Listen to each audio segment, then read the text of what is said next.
ঠিক তো? গেঞ্জি নিয়ে বসে থাকবি তো? হ্যাঁ, তোকে তো আম দেয়া হলো, আমটা তুই গোটা খাবি? ও, তোকে গোটা দেয়া হয়নি বলে এই যে গেঞ্জি নিয়ে চলে এসেছে খাটের তলায়। ওকে কেন গোটা আমটা দেয়া হয়নি সেই রাগে ও গেঞ্জি নিয়ে চলে এসেছে। এই যে মুখ ঘুরিয়ে আবার বসে আছে। দেখি দেখি তো, ঠিক তো? ঠিক তো?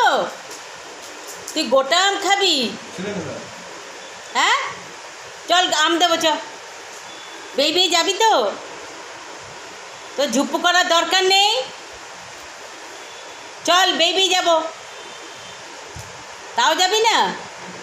অ্যালেক্স, তোকে নিয়ে আমরা বেবি যাব, ও যাবে না।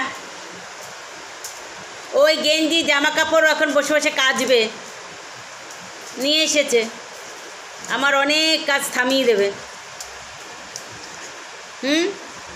আমি কাজ করতে করতে হাঁপিয়ে যাই, ওই জন্য আমার জামা কাপড় মেশিন আর দিতে হবে না, বললো আমি কেচে টেচে দেবো। এই যে বাজার থেকে এসেছে, সেই জামা ও গেঞ্জি নিয়ে বসে আছে। কি না, ওকে আমটা কেন দেওয়া হয়নি গোটা? আম না দেওয়ার ফল আমাকে ভোগ করতে হচ্ছে। গুটু, চল অ্যালেক্স, চল আমরা যাবো, বের বের চল। রুমকি ঝুমকি, আর রুমকি ঝুমকি,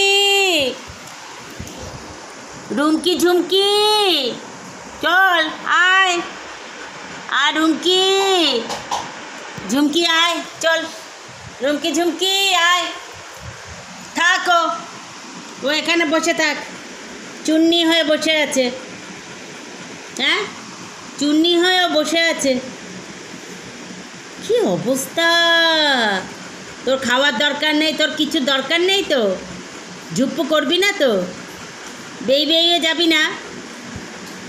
ঠিক, আমি রুমকি ঝুমকি অ্যালেক্স কেলটি লালটি জাহাঙ্গীর সবাইকে নিয়ে গাড়িতে উঠবো, তুই একা দাঁড়িয়ে থাকবি। কোনো ভুরুক্ষেপ নেই, থাক, আমি চলে যাই, তুই খাটের তলা বসে থাক। আরও জামা কাপড় দিচ্ছি, কাচ বসে বসে থাকুক।